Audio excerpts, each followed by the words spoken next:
Tout le monde voulait coucher avec elle.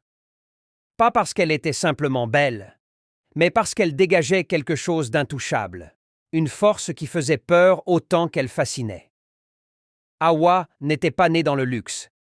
Elle avait grandi à Gediaway, dans une maison en tôle où les nuits d'hivernage faisaient fuir les rats sur le lit. Fille aînée d'une famille de 5 enfants, elle avait dû abandonner l'école à 17 ans pour vendre des beignets dans les rues. À 19 ans, un homme plus âgé l'avait séduite avec des promesses vides. Elle était tombée enceinte. Quand elle l'a annoncé à son père, il a levé la main sur elle pour la première fois. La deuxième, c'était pour la mettre à la porte.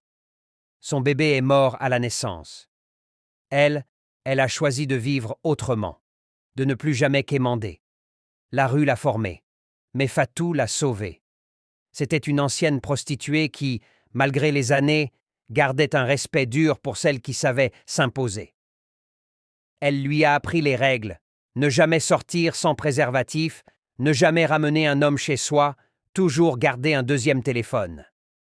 Ton corps est ton entreprise, Hawa. Ne laisse personne en devenir actionnaire. Fatou l'a aussi aidé à s'enregistrer. Hawa est devenue une travailleuse du sexe légal. Elle a commencé dans les rues, puis dans des bars discrets, et enfin dans les hôtels de standing. Peu à peu, elle est devenue un nom murmuré dans les cercles privés. Les hommes venaient à elle comme des papillons attirés par la lumière. Un ministre, un footballeur célèbre, un marabout réputé, un expatrié français, tous avaient tout voulu l'acheter. Mais elle n'était pas toujours disponible. Ce n'était pas le prix qui l'attirait, mais le pouvoir de dire oui ou non. Le pouvoir qu'on lui avait toujours refusé. Parfois, elle les écoutait parler de leurs femmes, de leurs ambitions, de leurs frustrations. Elle comprenait leurs faiblesses. Et, dans le secret d'une chambre, elle leur offrait plus qu'un corps. Mais la nuit, seule dans sa chambre à Grand Yoff, le silence lui rappelait tout ce qu'elle avait perdu. Elle n'avait pas d'amis, pas de confiance, pas de tendresse. Elle regardait parfois les couples marcher main dans la main à la plage et se demandait si quelqu'un, un jour, la verrait autrement qu'une conquête. Malgré tout, elle avançait. Elle avait ouvert un compte bancaire discret. Chaque semaine, elle y versait une partie de ses gains. Elle suivait des cours de gestion dans une petite ONG locale. Son rêve, ouvrir Hawa Beauté, un institut de soins esthétiques à Sicap. Elle voulait former d'autres filles, leur offrir une porte de sortie.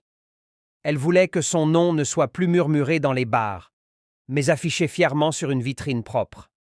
Mais la rue n'oublie pas. Un soir, un client régulier, jaloux, possessif, l'a agressée. Il a tout brisé dans sa chambre. Elle a failli y passer. C'est encore Fatou qui est venu la chercher à l'hôpital. C'est ce soir-là qu'Hawa a décidé. Encore 6 mois, puis elle arrêterait tout. 6 mois plus tard, dans un salon modeste mais lumineux, Hawa accroche une plaque. Hawa Beauté, par Hawa Diouf. Les femmes entrent, curieuses. Elle les accueille avec le sourire. Plus de maquillage lourd, plus de regards fuyants. Elle est là, présente, libre. Certains hommes passent devant. Ils la reconnaissent, ils se souviennent. Mais elle ne se retourne pas.